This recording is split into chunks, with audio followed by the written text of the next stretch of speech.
I feel like one of the reasons why people don't believe in astrology is because a lot of us look at our sun sign as the major part and major aspect of our life, when the sun sign is a big aspect of our life and who we are as people, but it's only one aspect of the whole map of your astrology chart. Now, this is going to be welcome. This is going to be a fun fact about astrology, part 2 of this series. And this video is actually going to be split into 2 parts because I'm going to be going over the sun sign through each of the houses. So when we talk about sun signs in astrology, it is very important to understand what is your sun sign, but it's what gives more significance of your personality and the themes of your life is what house your sun sign is actually in. This is going to color more of the themes of your life, whereas the signs are like the flavors of a certain food, right? So say, or we're talking about potato chips. The signs itself, Aries, Sagittarius, Leo, are like the flavors of the chip. And then the house that it's in is basically the different brands of chips, right? If that makes sense. So basically you're coloring more of the theme of the chart in itself. Hello, everybody. Welcome to my page. If you are new to my channel, my name is Noah here. I help people awaken to their true abilities through wellness and spirituality, aka Noah's Ark.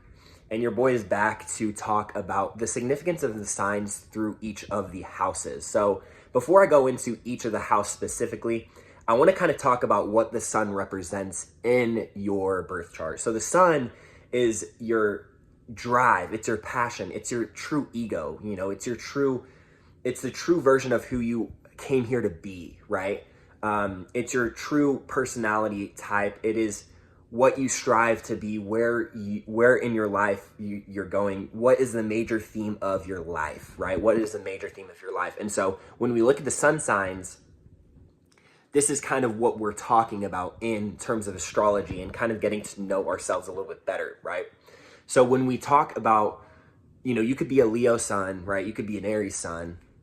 But really, if somebody tells you that they're a specific sign, a lot of the times you won't be able to tell that that person is that sign, right? And that's because it's in a specific house of your chart. Now, you will be able to tell somebody's sun sign a lot more clearly if there's 2 different types of ways that you can tell somebody's sun sign off rip. For one, if the sun is placed in a prominent and powerful position. So the 2 most powerful positions for the sun are Aries and Leos.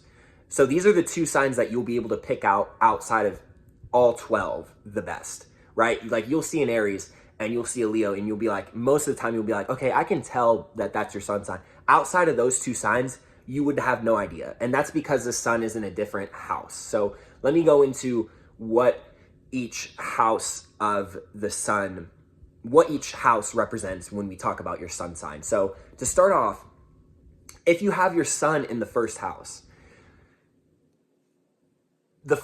represents Aries. It's Aries energy, right? And so you're going to embody more of traits of Aries, more assertiveness, more dominance, more of a masculine personality. This doesn't mean that you're more of a man, right? But it means that you have more masculine traits, more masculinity within your personality. You might be more decisive, more assertive.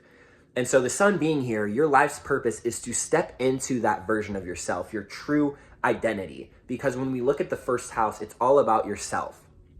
And so this is why people who have their sun in the first house, they have a big personality, because the sun in the first house is one of the best placements for this. It's one of the strongest positions for the sun, just because it is the starting point. So when we think of the first house, it's the first sign of the zodiac is Aries, right? So a lot of the times if people have their sun in the first house, regardless of what sign it is, they are going to embody more of an Aries-like personality, right? Because it is all about the self. And so what you came here to do is to express yourself fully and authentically, and to step into your own identity, your own version of yourself, and incorporate a more strong identity within who you are. So your theme in this lifetime is to learn about yourself and to step into your true nature. And this could be a very, very big placement for people who tend to start things on their own and doing things by yourself. Independence is a big theme here when we talk about the first house.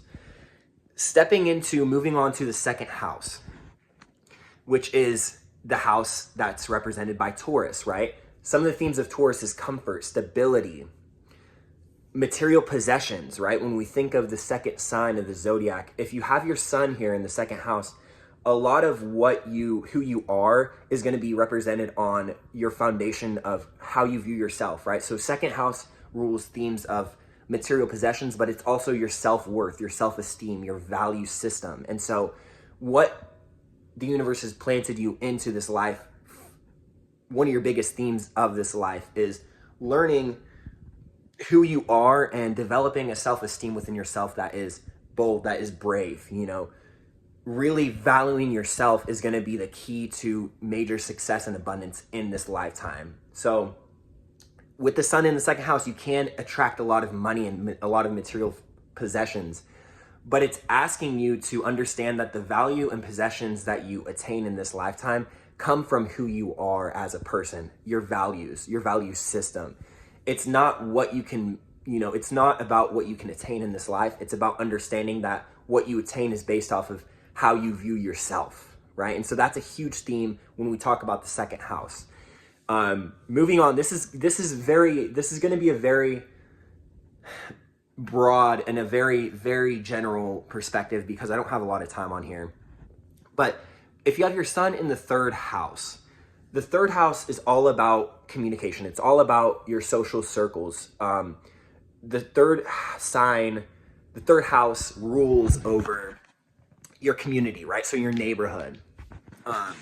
And so having your sun in the third house is going to be all about you being social, being a social person. You're going to have to be social if you want to find success in your third house. And your voice is going to be something that can attract a lot of success in your life, right? Finding your voice, finding who you are as a person, finding a great community around you, because the third house does rule over the sign of Gemini, but it's also about your community. So having a strong relationship with your siblings could be a theme, right? Another theme could be expressing yourself through your voice.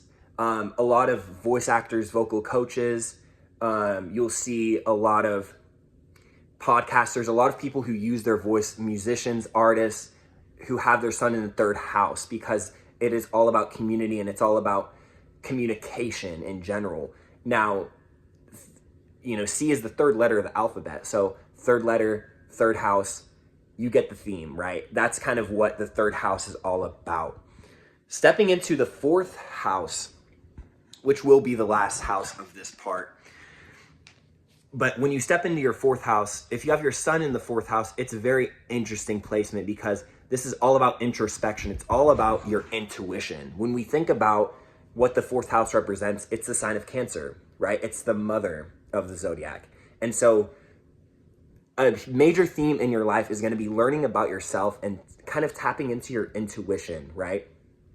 Leaning into the family. Family might be a huge theme for you in this lifetime. Relating to family, going through certain family traumas that you experience, depending on other planets is what is really going to base what themes you have in this lifetime. And so tapping into your intuition and stepping into learning more about yourself is what is going to be key to your success. And tapping into that intuition, tapping into that nurturing side of yourself. A big theme for you might be being nurturing to other people, taking care of other people, right? These all could be big themes that lead you towards success. Learning more about who you are as a person and tapping in with yourself, right? It's all about home and family. So these are all big themes in your lifetime, in this lifetime. I really hope you guys enjoyed this first part. This is going to be a 3-part series. So to follow for part 2 and part 3 coming up soon. Love you guys. Have a wonderful afternoon, morning, or night, wherever you're at.